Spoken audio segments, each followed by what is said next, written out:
Okay. I see you, Lewis. Ooh. I need Abel on this. Can we get Abel on this? Yeah. Huh. I don't know if you're off rhythm or if the music is just off rhythm for you. Music's still here. Yeah, I mean it's still here, but I don't know what beat you were going off of.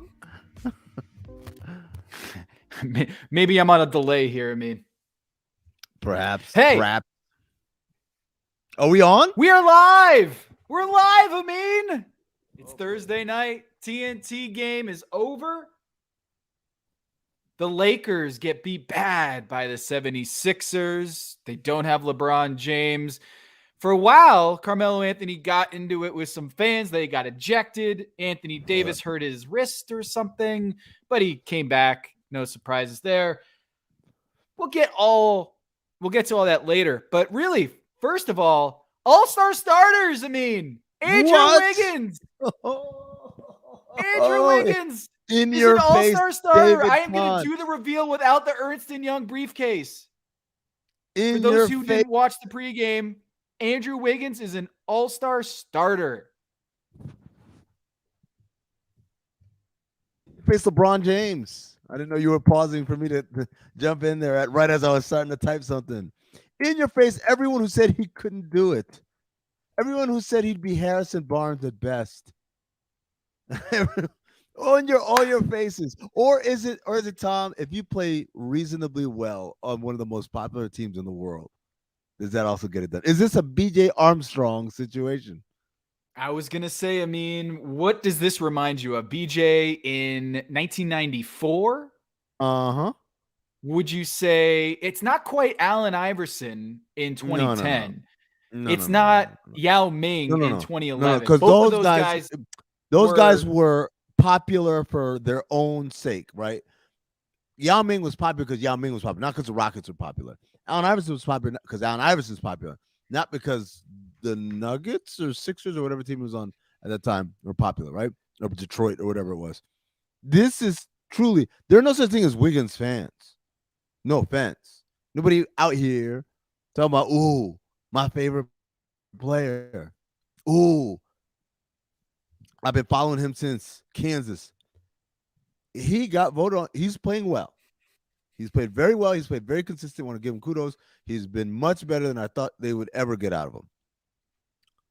But he also plays for the most popular team, or one of the most popular teams in the league, that is also wildly successful this year. This is Wally Zerbeck was a what do you call it? A reserve. I'm trying to. BJ Armstrong is like the best example of this. Oh, BJ Armstrong. He's the best example because Mo Williams has got to be the comp here. Mo Williams wasn't a starter. I know he wasn't a starter. No, the comp has to be starters because he's here because he's a starter. Right. He's here. Like if he was an all-star because the coaches picked him, then we'd say Wally Zerbiak, Mo Williams, all the guys that have had that one-off, right? Like, oh yeah, I was on a really good team, and the coaches want to recognize and send a couple of us to the all-star game. He got in as a starter, meaning enough fans, players, and media people. This is even harder to be a starter in this era than it was for BJ Armstrong.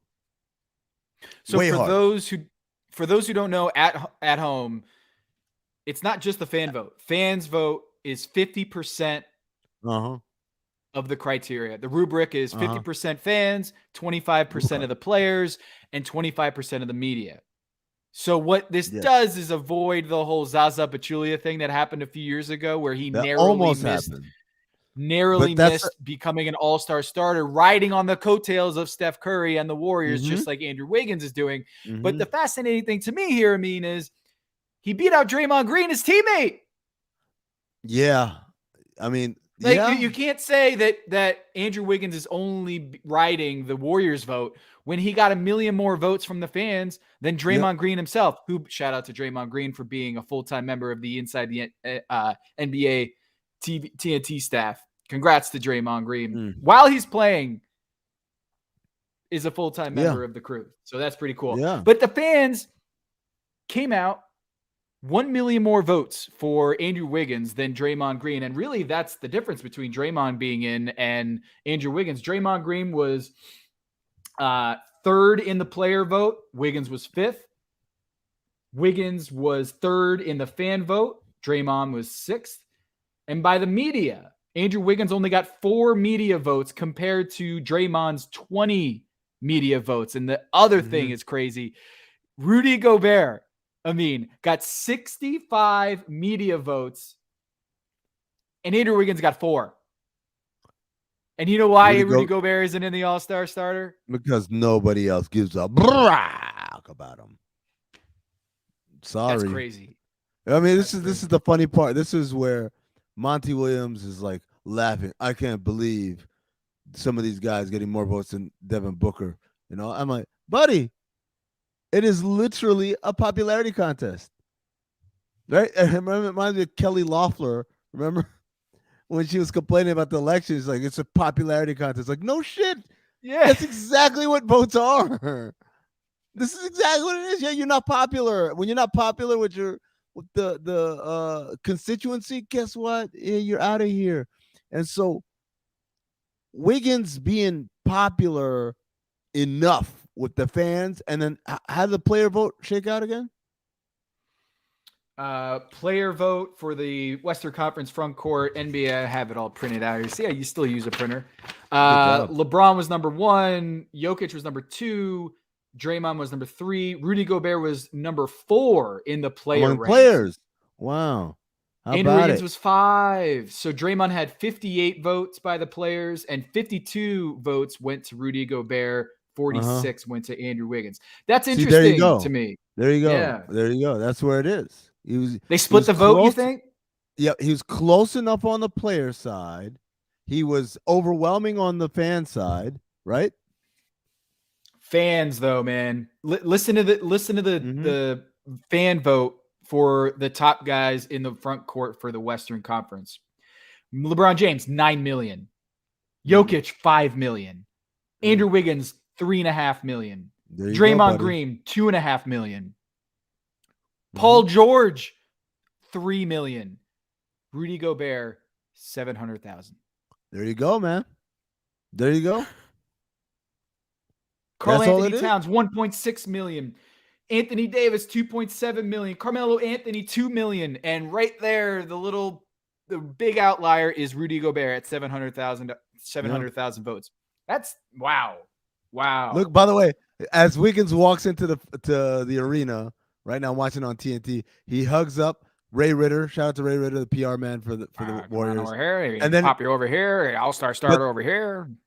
The person he dapped up before Ray Ritter was the man that is responsible for this voting procedure as it is, was Zaza Pachulia, who's now a front office member with the Warriors. The first dude to greet him was Zaza Pachulia. Incredible stuff here. Incredible stuff. But no, it comes back down to like this. I'm sorry, the system worked the way it was supposed to. The system worked the way it was supposed to. The fans came out for Andrew Wiggins, and they curbed the fans a little bit by bringing in the player vote and the fan vote, but players still came out for Andrew Wiggins. Well, that's what it is. I see people saying, oh, some K-pop group came out. Like, whatever, though, man. Again, like, enough players voted for the dude to make this possible, to make this happen. Because if you get 50% is fan vote, 25% is player vote, 25% is what do you call it, vote? Media vote. You got to come strong in the 50%, and you got to come strong in one of those other 2 buckets. And if you do, for perspective, Andrew Wiggins got more player votes than Brandon Ingram and Porzingis combined. Okay, that's not really perspective. Mikal Bridges combined? No. What I'm saying is young players who... No, okay. No. That's a bad point. Like, that's you stretching. I'm trying. Stretch Armstrong. Okay. I mean, Anthony Davis, that's not a good comp because he was injured half the year. Carmelo Anthony, not a good comp. I'm trying to find... Oh, you know what I found it fascinating? DeAndre Ayton got more player votes than Karl Anthony Towns. DeAndre Ayton. That's interesting. That's interesting. Because to me, in a weird way, the player vote tells us a lot about how players think about players. Yeah, To me, what that says, Mhm. Mhm. hey, that Are you owner delayed? in that owner in Phoenix, I think that's what that says. He Oh, didn't they're get the trying to. max offer from Phoenix. And I think the players are sticking up for DeAndre Ayton, saying he should have gotten paid. I think he's got a lot more clout with players because of that whole negotiation that went down with I don't with the think it's that. management. I think it has more to do with guys don't like Towns. I think players don't like Towns. 42 vote like he. I don't know, man. I That's think a players lot of don't like votes Towns, man. for DeAndre Ayton. But yeah, Karl Anthony Towns doesn't have a high Q rating amongst players. He doesn't. Yeah. I mean, he got 11 fewer votes than Rudy Gobert did. Karl Anthony Towns, Yeah. former number 1 overall pick, huge numbers. The other thing that's interesting here, Ben Simmons got 2 player votes. Amin El Hassan, who voted for Ben Simmons? I don't know, but I Ooh, would love to two know who player voted. votes. I would 2 player votes for say. Ben Simmons. Uh, Who's sticking I, up for Ben Simmons, who has not played a single minute of basketball ooh, this season, who's loving but wants you, him to Ben be Simmons? an all-star starter? I would say that's a clutch operation there. Darius Garland and Anthony Edwards. John Wall. Because if he could change, I could change. Maybe we all could change. Let's play a little Tom's trivia here with the all-star voting. I mean, Let's Ben do it. Simmons got more player votes than, true or false, Cade Cunningham. False. It's true. Cade Cunningham got Wow. 0 votes from the players for Oh, all-star starter. wow. Okay. Ben Simmons got more player votes than Blake Griffin. True or false? True. It's true. Yeah. Ben Simmons got more player votes than Clint Capella. True or false? True. Nobody voted for Clint Capella. That's true. All right. Ben Simmons got more player votes than Dwight Howard. Dwight Howard. Ooh, that's another guy that a lot of people don't like. I'm gonna say false though. True. He only had 1 It's vote. true. Yeah, Wow. it's true. Yeah. Yeah, so do you have I know you didn't have a vote, I didn't have a vote here, but did you Voteless.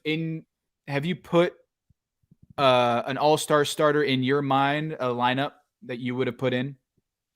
Like what I would have voted? Is that what you're asking me in a very roundabout way? You would have voted. Yep. Yeah, I would have voted almost exactly the same. I would have had Draymond over Wiggins, but then Draymond missed a bunch of games, so I don't know. But it all depends. When the votes were due, remember the votes weren't due yesterday. This was actually we'll probably due last week. I would say they usually have a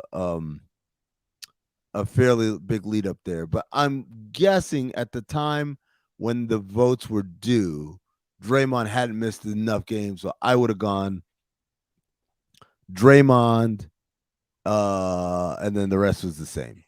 All right, John Jokic. Morant over Chris Paul. Yes, absolutely. John Morant over Luka Doncic. Yes, absolutely. Okay. John Morant over De'Aaron Fox. Absolutely. I got you, Amin. A sneaky one there, Tom Habistro. Trae Young, guard position. Mm-hmm. DeMar DeRozan's kind of he's a forward, but they put him in the guards for whatever reason. I would put Fred VanVleet over Trae Young. Over Trae. Yeah, over Trae. Ice Trae, perhaps. Yeah. Darius Garland, much better defender. Much better defender. You put Trae Young on the Raptors and vice versa. I think the Hawks are a better team, and I think the Raptors be a worse off team. Now, me and Zach had a great conversation today about Darius Garland. Darius Garland, given how good the Cavs are and how well he's played. DG for PG. That's the thing is, we talk about a lot of surprise teams in the NBA this season. Phoenix being 36-9. I mean, you have Cleveland that has No, been that's the not a surprise. Cinderella You team. you list Phoenix as a surprise? 66 wins, by far the best record in the NBA. You don't think that's a surprise? 66 wins. When they win 66 games? They're on a 66 win pace. I mean, Oh, sorry. everyone's on a pace. No, the fact that the Suns would have Wait, one I'm of the sorry. best. You're saying a team that's like threatening to win 70 games They're is not gonna. that's it? They're not gonna win. They're not gonna win 70 games. But here's what I would say. I would say the fact if I told you before the season the Suns are gonna have one of the two best records in the league, I think we'd all sign up for that. And the fact that the reason why the Warriors kind of dropped out of that is because they've had to deal with their set of injuries or whatever. No, I'm not surprised one bit about the Whoa, are Suns. you The saying Chris Suns. Paul at his age is No, guaranteed to play every game this season? Because that's what he's done. I'm saying the And I Suns are think and not. I think he deserves to be an all-star starter over Ja The Morant, by the way. Suns are not a surprise team. Surprise teams are here. You ready for this? I'll give you Amin's definitive surprise teams this season, right? Chicago. They're 38-9. Dude, it's not a They're surprise. 38-9. It's not a surprise. It's not a surprise. It's not a now. If they were 40-2, I'd be like, okay, I'm shocked about that. But they're not a surprise team. Everyone knew they were going to be one of the best teams in the league. But the best. The best. Okay, no, that's not a. This is the way I say surprise. Tom, get in with me. We're getting into the DeLorean. It is now October of 2021. The season is about to start, Tom. Hey, there you go. Fresh face Tom Habishow. Look at him. He had no idea that Omicron was coming. Hey, and there's Amin with it. Hey, guys, come over here. We're you from the future. Guess who the number one team in the league is right now? Right now, as we near the All-Star break. Young Tong, Young Amin are like, I don't know. He beats the hell out of me. Is it Brooklyn? Oh, sorry. No. What if I told you it's a team in the West? Team in the West. Well, I would say it's either Utah or Phoenix. Hey, you're right. It is Phoenix. Well, how's Utah doing? Not so hot. That's how that conversation will go. It wouldn't be like, what? Phoenix? No. I didn't say. You lie. You lie. You are a liar. You are filthy. I'm saying as a surprise team, I don't think many people at all, had picked them the number one team this year, especially with Chris Paul at his age, and especially the fact that I didn't say the surprise team. I said a surprise team. And my point was, Amin, is that they don't have any all-star starters. And they're going to win 66 games, or they're on pace to win 66 games, and they don't have any all-star starters. To Monty Williams' point, I think that's pretty surprising. Okay, that's more of a surprise. No, hold on. If you said to me, the biggest surprise is that the best team in the league wouldn't have a single all-star starter, then that's a surprise. Yes. I mean, all I said was that what's interesting to me is two surprise teams. I said two surprise teams, Cleveland and Phoenix. Phoenix is not overachieving. Their over-under this season was 51.5. All the over-unders were off. They had like one team winning 55 games. All the over-unders were off. Oh, they're all surprises, I guess. Ooh, the whole league is a surprise, Tom. Congratulations. No. I'm going to tell you like this. Surprise teams are the ones where you're like, get the hell out of here. So, for instance, Chicago. Hey, Chicago's going to be 2 seed. No, they're not. Did everybody get, what do you call it? Corona and just punt on the season? How's Chicago? The number 2 team is a little bit ridiculous considering the number 2 team in the East. Memphis is going to be the 3rd seed. And by the way, since Thanksgiving, the best team in the league. Come on, dude. Memphis, I get it. They're going to be better. They're not going to be that much better. Chicago is one loss away from being the 5th seed in the Eastern Conference. So big whoop on the big 2nd seed surprise team. Throw that out. That's ridiculous. It's ridiculous. No, not throw that out. They've had injuries. They've had injuries, not Omicron. They've had injuries. Injury after injury. You know, if they don't get hurt They're not. It's not as flat as you see it right here. Okay. Cleveland, Cleveland, 10 games above 500. That's insane. These are surprises. Get out of it. Phoenix that's not a surprise. Golden State is more of a surprise than Phoenix. Golden State is more of a surprise. To who? To who? To everybody. To everybody. Not now. Everyone's acting like they knew it all along. If we go back to October, people are like, maybe Golden State could be a 4 or 5 and scrappy until Clay comes back. All I said was they were. I was starting a point by saying Cleveland doesn't have an all-star starter and Phoenix doesn't have an all-star starter. As two surprise teams, usually we reward those surprise teams. If you see that's where I disagree. If you're telling me, hey, it's surprising we have two really good teams that don't have a single all-star starter, I'd be like, yeah, that is kind of surprising. But if you tell me it's surprising that Cleveland and Phoenix are this good, that's not a surprise. Cleveland, yes. Phoenix, absolutely not.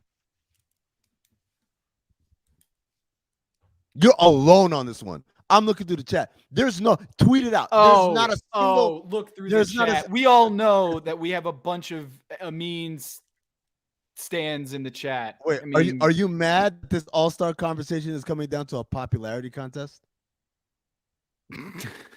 No, I do think that Devin Booker had something interesting in his quotes, and we'll get to that maybe at a later date.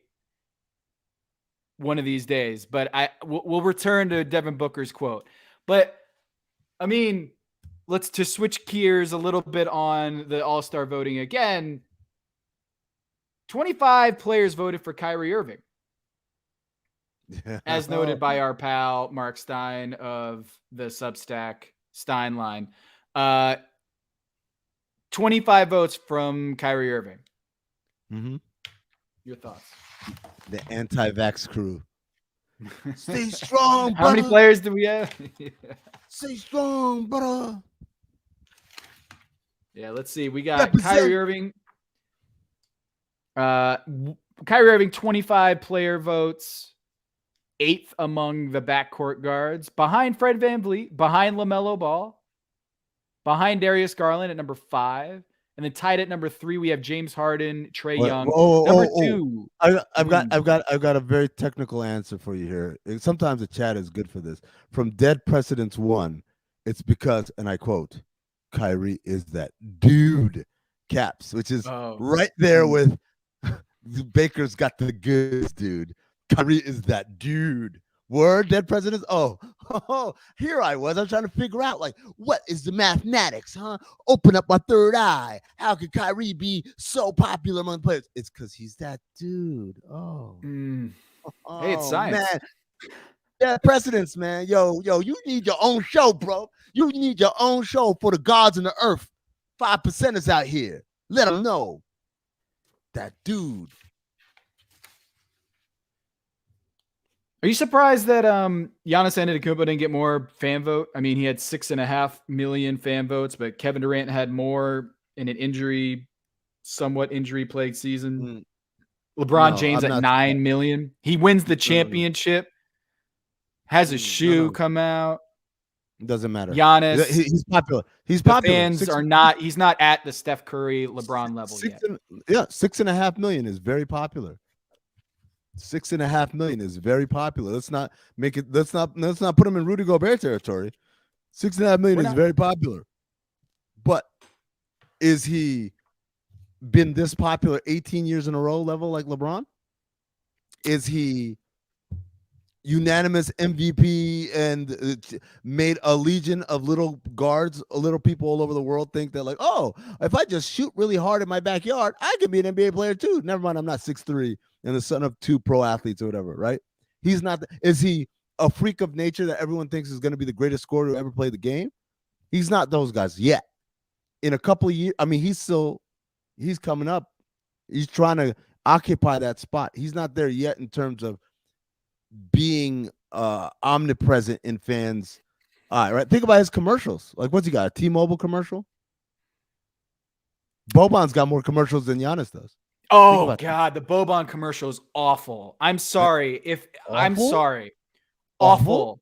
You have a dude whose calling card is that he's enormous. He's enormous. And he's on his knees in a living room? We know who Boban is. We know who Boban is. See what you're missing here. America is just thinking he's another dude. They don't get it. America's not, man. I'm telling you, he's crossing the Rubicon. He's crossing the threshold. He is right before our eyes going mainstream. You know what America sees? They don't see another dude. They don't see a basketball player. They see the star of John Wick 3. That's what they see. No, they don't. Because he's not on his knees in John Wick 3. That face. We have a dude who's on his knees cleaning coasters off a table, and we're supposed to be enamored by that dude in the commercial. Have him stand up. Have him holding something that you can see that this dude is not just adorable and amazing, but he's 7'5" and his hands are from here to Mississippi. That just shows how adorable and amazing he is. We don't even that he can steal the room when he's on his knees. Yeah. We don't even need to point. That's like overkill at this. You're running up the score there, Tom. You're running up the score. No. What if it's they had him like standing, but they couldn't get him in the shot? Couldn't in the shot. That's probably why, to be honest with you. We had this whole script laid out. Like you were gonna like grab things off the chandelier, but then Jake from Steak Farm is just sitting on the couch. We can't get you guys in the same shot. Jake from Steak Harm is even better. Yeah, you eat it and you get sick. Oh, what's wrong? I had steak harm. What else? Any other all-star erroneous points you want to make? Oh, erroneous points. I was surprised that more players didn't cape for Derrick Rose. He was 14th in the player rank and 8th in the fan rank. I thought it would be. That's run its course. I think that's kind of starting to run its course. We get it. You guys miss him. You feel bad for him. Okay. Yeah. Duly noted. Yeah. Let's move. In the words of Brian Gumble, let's move on. Thought Drew Holiday, media darling. Drew Holiday, media darling. 13th. Look, let me tell you something. Drew Holiday, beloved by the media, particularly the media that's on Twitter. Drew Holiday, elite defensive player. Drew Holiday, watching him on the offensive end drives me insane. The finals was nuts. I'm just like, is anyone else watching this? Is anyone else watching? Like, the passes he was making, the finishes, he had some amazing defensive moments in that finals. But man, God bless the offensive defense. end was 9 votes amongst the players. Tyler Hero, Kyle Lowry, Jaylen Brown, Bradley Beal had 3 times as many votes as Drew Holiday. Bradley Beal having a down year, by the way, had more votes. Yeah. Terry Rozier. Here's my theory on Terry Rozier. Scary Terry. 13 player votes by Terry Rozier. No media votes, and 20, it's like way down on the fan total vote. Disproportionately high player vote on Terry Rozier. 13 of them from him. For him, I think it was all the Charlotte Hornets. I think all the Charlotte Hornets made a pact. They were going to vote for Scary Terry. Kind of like how Gordon Hayward got 18 player votes, right?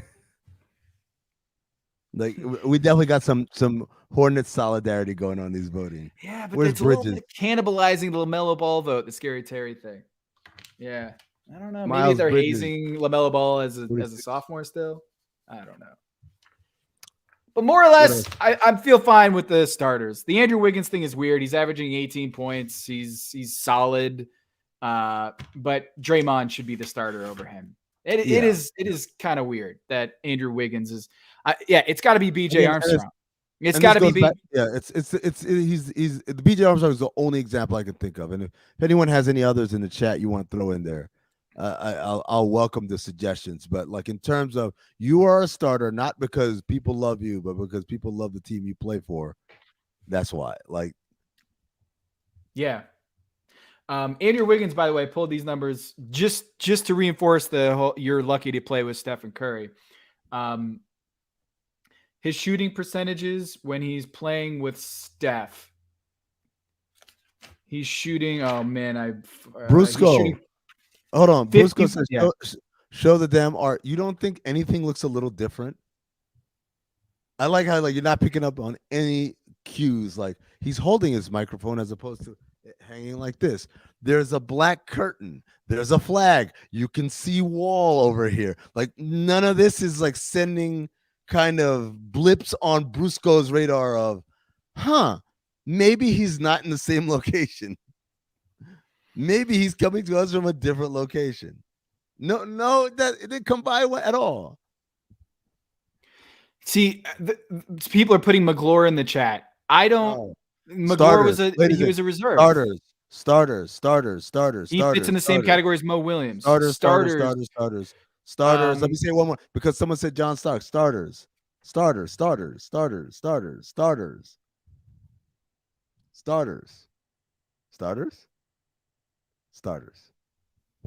Okay, here's a list of most undeserving All-Star starters of all time by Bleacher Report. We've got number 1, Allen Iverson, 2009-2010. Number 2, Yao Ming, 2011. Number 3, Kobe Bryant, 2014.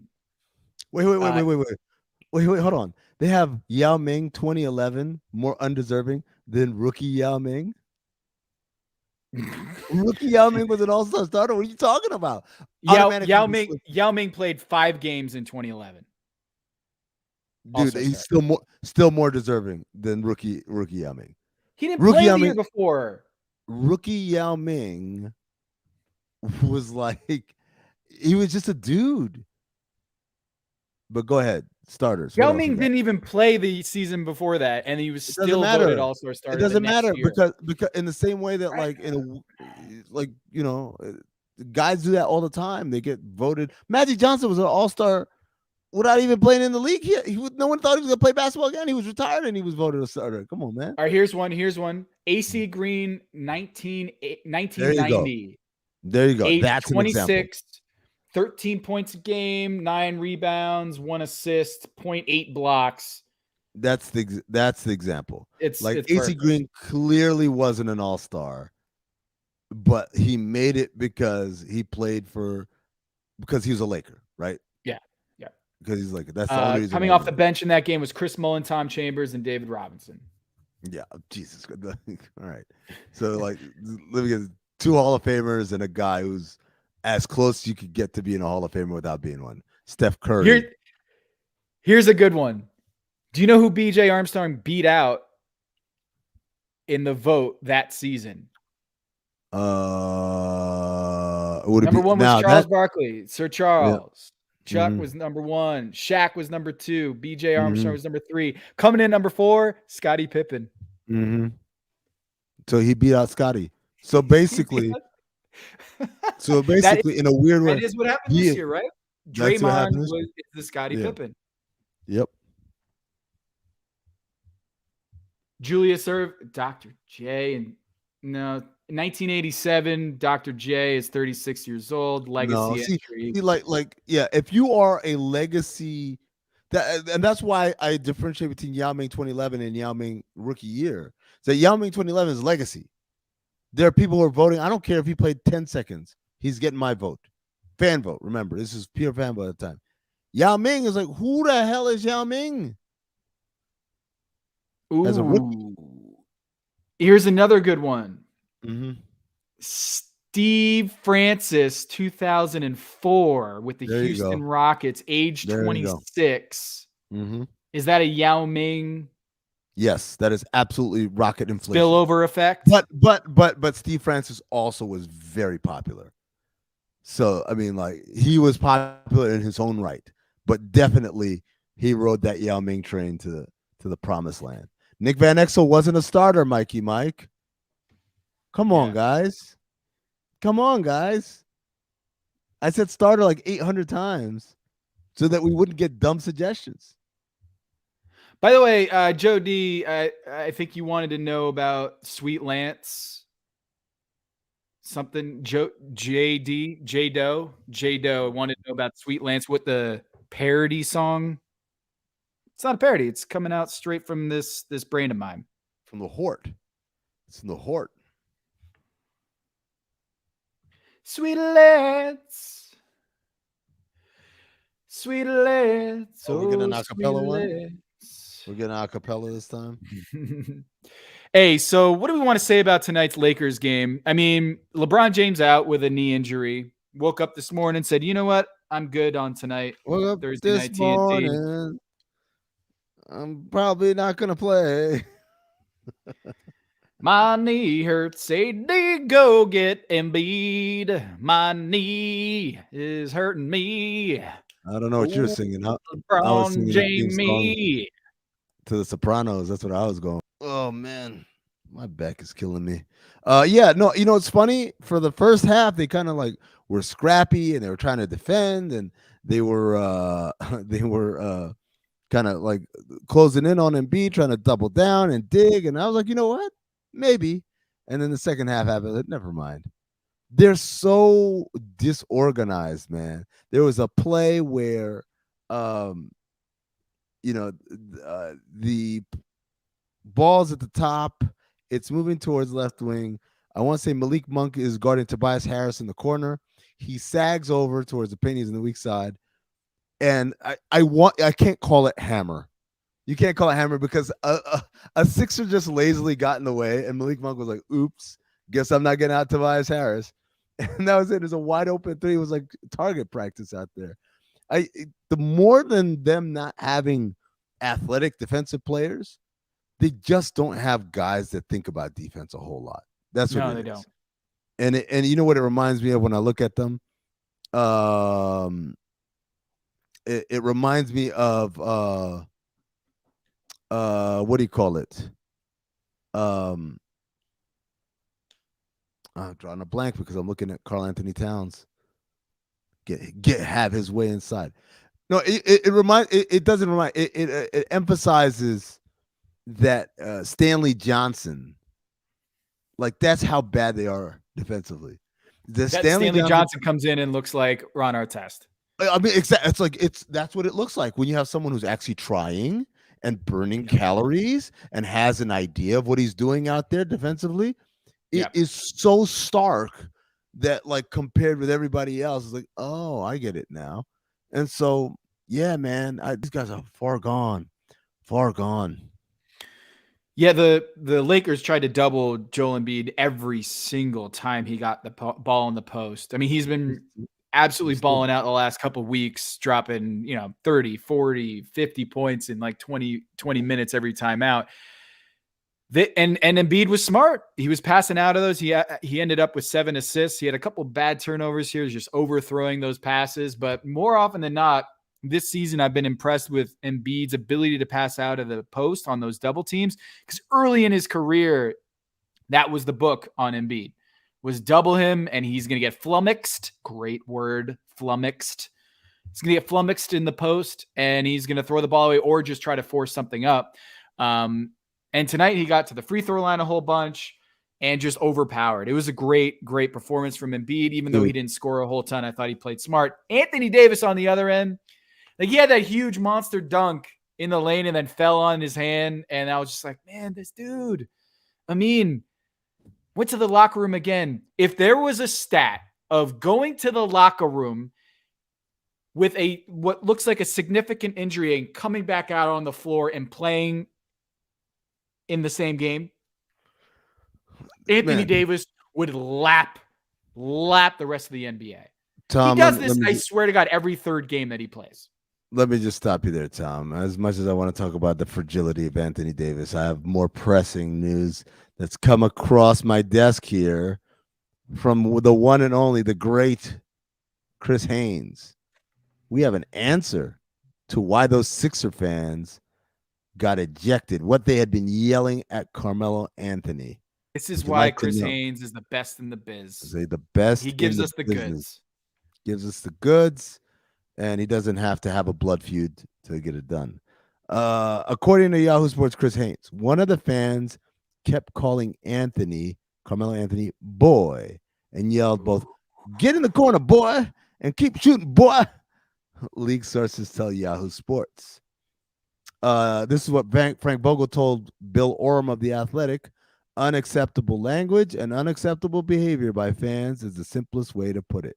There's got to be a higher standard, and hopefully that's handled the right way. Seems to me there was another word he wanted to call Carmelo Anthony. Well, the funny thing is there was one white guy and there was one black guy. So that's the weird part about this whole thing. And then there was a third fan who was sitting in a completely different area.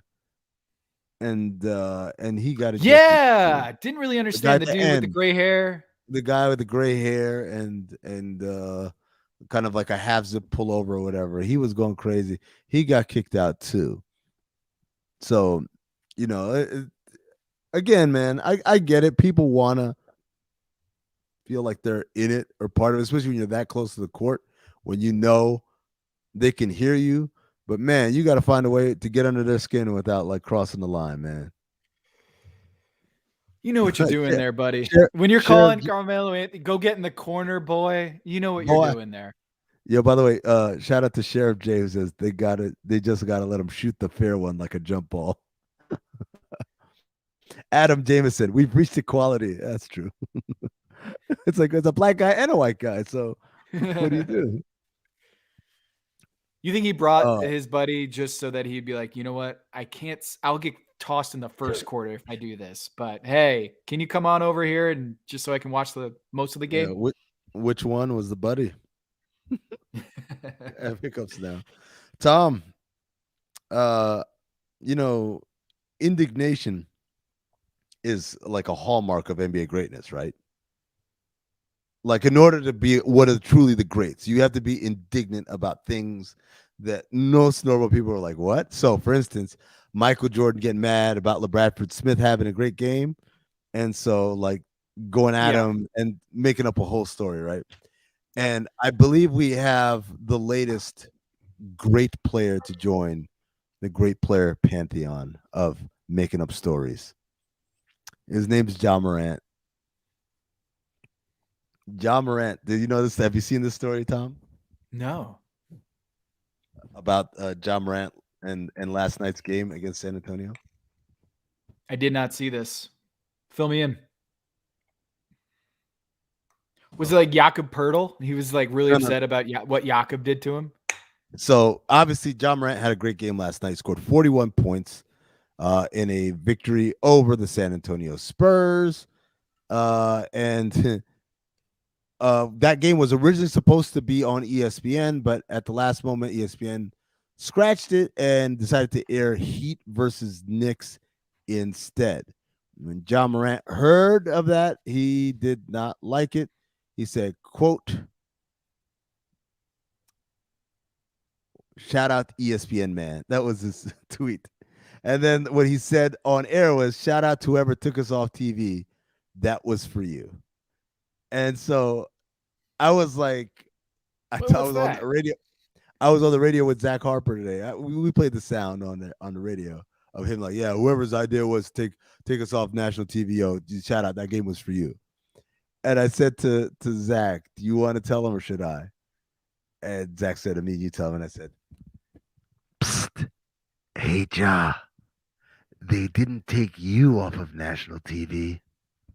They took the San Antonio Spurs off of national TV. Nobody wants to watch them. Get the hell out of here, man. What the hell are you talking about? Yo, but I love the idea. They're reinforcing, kind of like when Desmond Bain said, I hear some people saying he shouldn't be an all-star. Who, other than Tom Haberstroh, who's saying Josh shouldn't be an all-star? No, it wasn't that. It was starter. It's Chris Paul. It's this surprise team in the Western Conference. 66 wins. You can't fix it now. Leading all Western guards in estimated wins. Chris Paul played all 47 games. Chris Paul just doing it. Just doing it. Doing it and doing it and doing it. Wow. You know? I don't know what just happened. I don't know what's happened either. Big fan of it though. Hey, also, he's over Steph Curry? No, it's second most. It's fine. We don't need to fact check. Okay. All right. Second most Okay. estimated wins Uh, among West guards behind Steph okay. Curry. Okay. Thank you. No need to All right. fact So, check that one. but yeah, I love the idea like the Grizzlies are this year's Nuggets. Or you see this like now Michael Malone is upset. Like he says Nikola Jokic isn't getting his respect. I said, Mike, he won MVP. Yeah. Yeah. He won Yeah. MVP. Yeah. What are we talking about here, man? Oh He man, won good MVP time. last year because he played all 82 games. Let's just face it. If he missed a He won game, MVP. He he won wouldn't have won MVP. MVP. He won MVP though. That's my point. He He won did. MVP. He did. Yeah, like you can't say my guy. There's no respect. He won MVP. To Mike Malone's credit, though, not Embiid, Jokic is better across the board this season. And there isn't like a slam dunk MVP this year. And yet he's fallen back into the middle of the pack in the But MVP vote. but But most of it is, hey, isn't Mike everybody? Malone, go talk to your GM or go talk to your doctors because it's not No, no, no, about Jokic. It's about the supporting cast here. no. You know what it is? Jokic is not going to win MVP with a 49 win team. It's not going to happen. It's We not did even. it with Russ because he had a triple double, averaged a triple double for the first time since Oscar Robertson, an unbreakable record. Nikola Jokic has the best advanced statistical season of all time, but that is not going to win a popularity contest. It's not. That's Like that's Jokic's not even. numbers, advanced stats wise, off the charts. Off the charts. It's insane. When you watch him play, he's incredible. His stat sheet's incredible, but that stuff isn't as, I don't know, influential, as cool as say what Ja Morant's doing this year. Ja Morant's going to get a lot more MVP love than Nikola Jokic, even though Jokic's individual numbers are far superior than Ja Morant. By the way, Yeah. The big Grizzlies thing have is. been pretty good this season without Ja Morant. Am I gonna make this point, or are you gonna do the Zach Harper where you slow down as soon as I start to speed up to get in there, you speed up again? What are we doing here? Give me a second just to make this point. Mike Malone doesn't even believe any of this stuff, man. He told me 3 years ago. He just says this stuff because he riles the locker room up. He will manufacture controversy to just get his guys going. So, like, none of this really matters. It reminds me of like the back and forth that Frank Vogel and Spo used to do in the playoffs about their officiating, where it was like they would just say things to try to get the officials on their side in their playoff series. And you pull them aside, you're like, do you actually believe that this stuff? I'm like, no, it's just I can't let the other coach get the upper hand on the officials. They're very competitive. Tom, there's one last story out there that we need to cover. It's been talked about, it's been bandied about. James Harden was asked about it the other night. Are you happy in Brooklyn? Are you happy here? Do you want to get traded? And he took offense and basically did all the things that someone who is lying would do. I was just like, yo, I told Zach, I need to open a school to teach NBA players and execs and coaches. This is how you lie. Because everyone's a terrible liar in the NBA, apparently. They're just awful at it. But Tom, if you had to do 4 media availabilities a day, was it? No, it's not that. It's not that. Every once in a while. It's not that. I talked to Marvin Williams. I asked Marvin Williams about it. He was a guest on the show. I said, Marvin, why is everyone such a bad liar? And he said, you know what it is, man? You just walked off the court. Your adrenaline is pumping. It's hard, man. You're like your brain is not like operating like normal. It's not like walking up to you right now and asking you to lie. It's what do you call it? It's a completely different type of situation.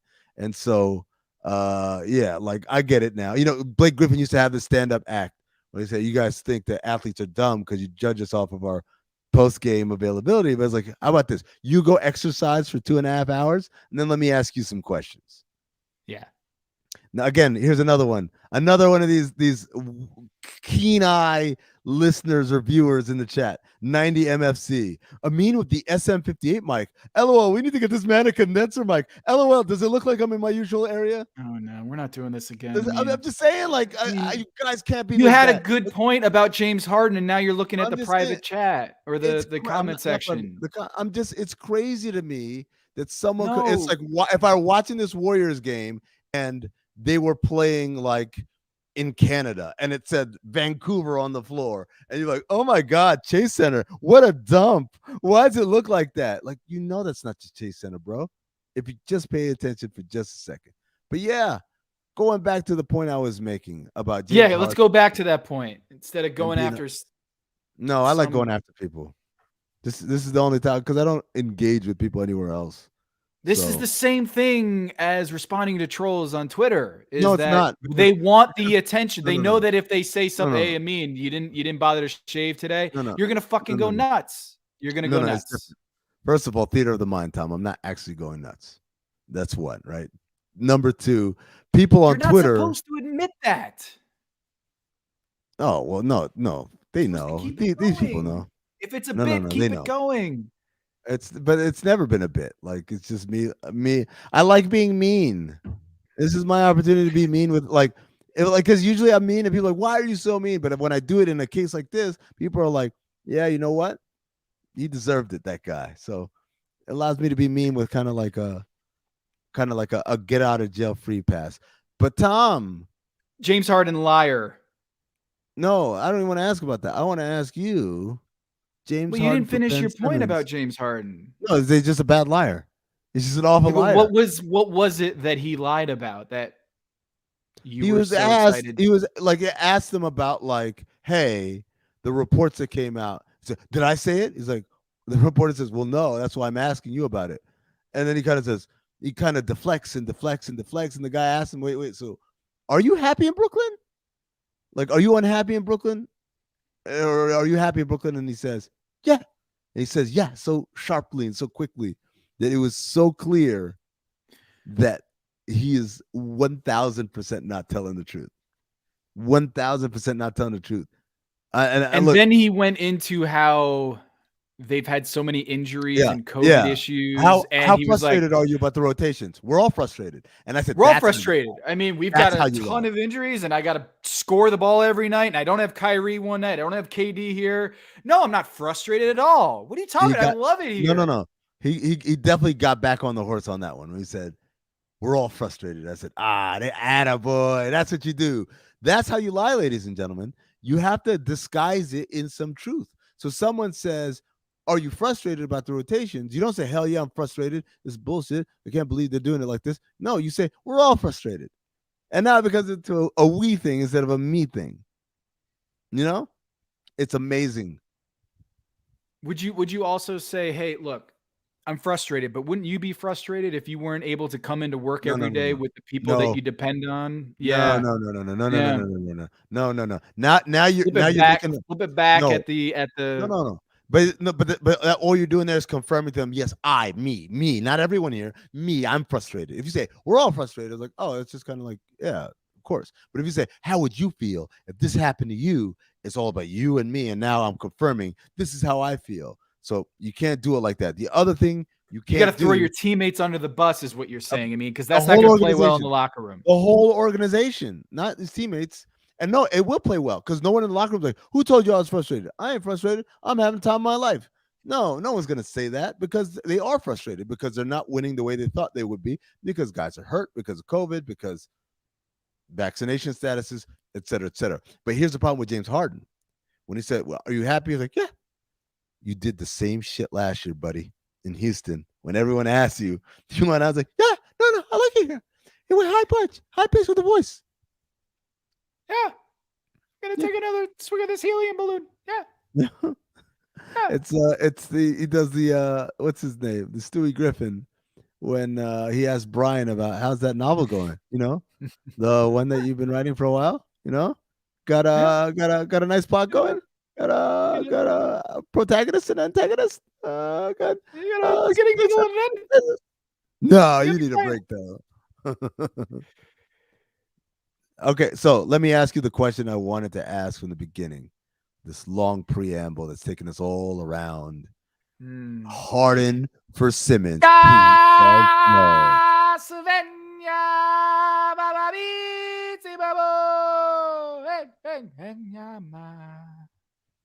Circle of life. Oh, I thought Ron McGill was coming on. I was like, wait a second. I actually have some notes and some questions here written for Ron asking about animals.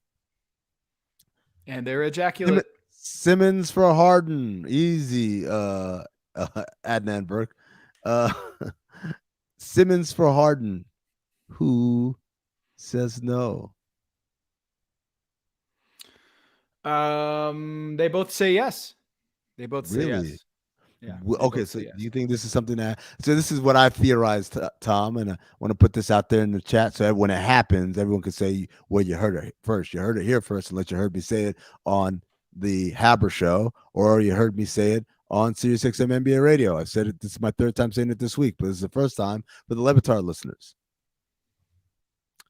James Harden has a $47 million player option for next season. I submit to you, he is going to opt into that. Everyone thinks he's going to opt out. He's going to opt in because that opens up the pool of teams that can trade for him.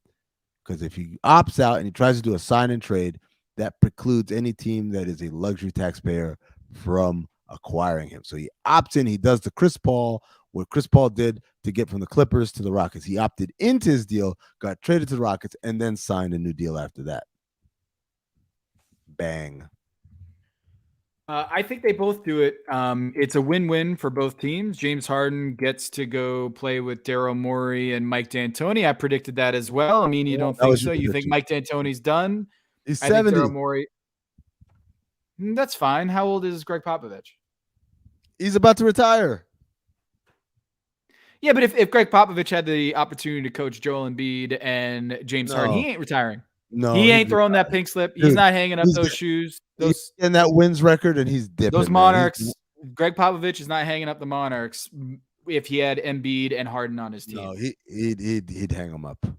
He'd hang him up. No. We'll ask him. How about that? Let's ask him. From the day we arrived on the planet and blinking stepped into the sun. You pulled up the lyrics, you fraud. With the sun rolling high, Close your eyes. sapphire sky.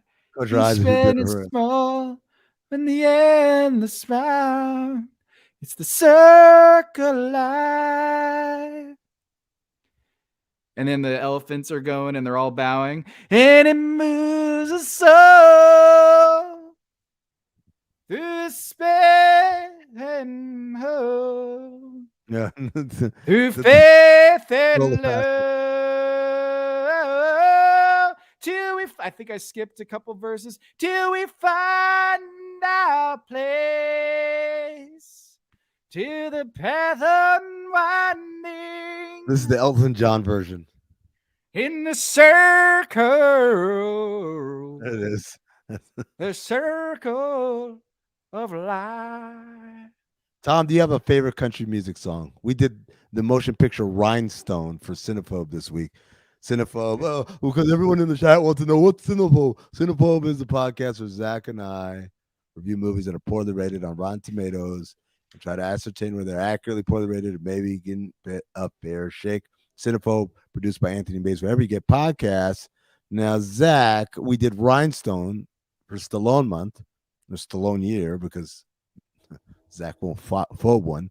And that's a movie where Dolly Parton tries to teach him how to be a country singer. I started the podcast by asking Mays and Harper, hey, what's your favorite country music song? Tom, you're much more of a country music enthusiast than any of us.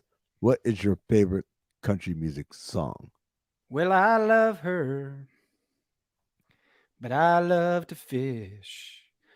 Spend all day out on that lake in Helms, all I'd catch. But today she met me at the door, said I would have to choose.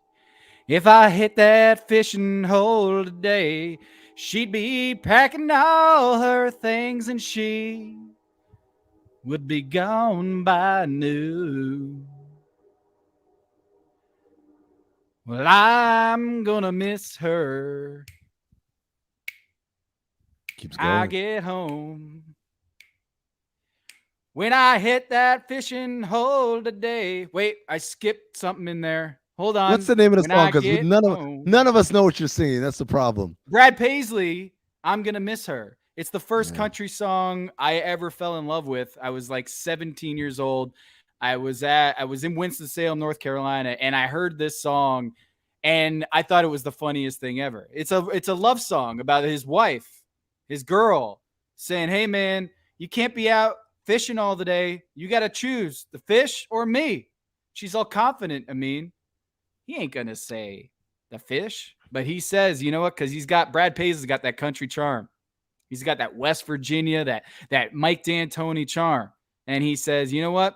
I'm gonna miss her when I get home because I'm choosing the fish. I mean, So Tom, up until very recently, up until me recording the pod, I said my favorite country music song was Conway Twitty. I see the want to in your eyes. Do you remember that song? Do you know that song? yeah, sure. Go ahead. I see the sparkling little diamond on your hand. Ooh, it's plain to see that you already got a man. But after doing Rhinestone, I have a new favorite country song, and it's called Budweiser. You created a monster. Yo, I saw this on Maze's Instagram. Oh my god.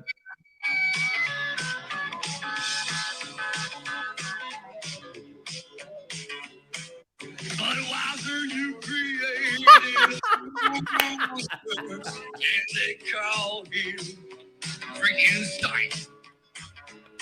And the tavern down the street is the laboratory where he makes the transformation. Ladies and gentlemen, thank you for joining us on the Postgame Show. The Tom Habit Show. Right now, I'm on this lake shore, and I'm getting in the sun. I'm sure it'll hit me. When I walk through that door tonight, yeah, I'm gonna miss her. Oh, looky there, I've got a bite. Oh, this is a banger though. Ooh.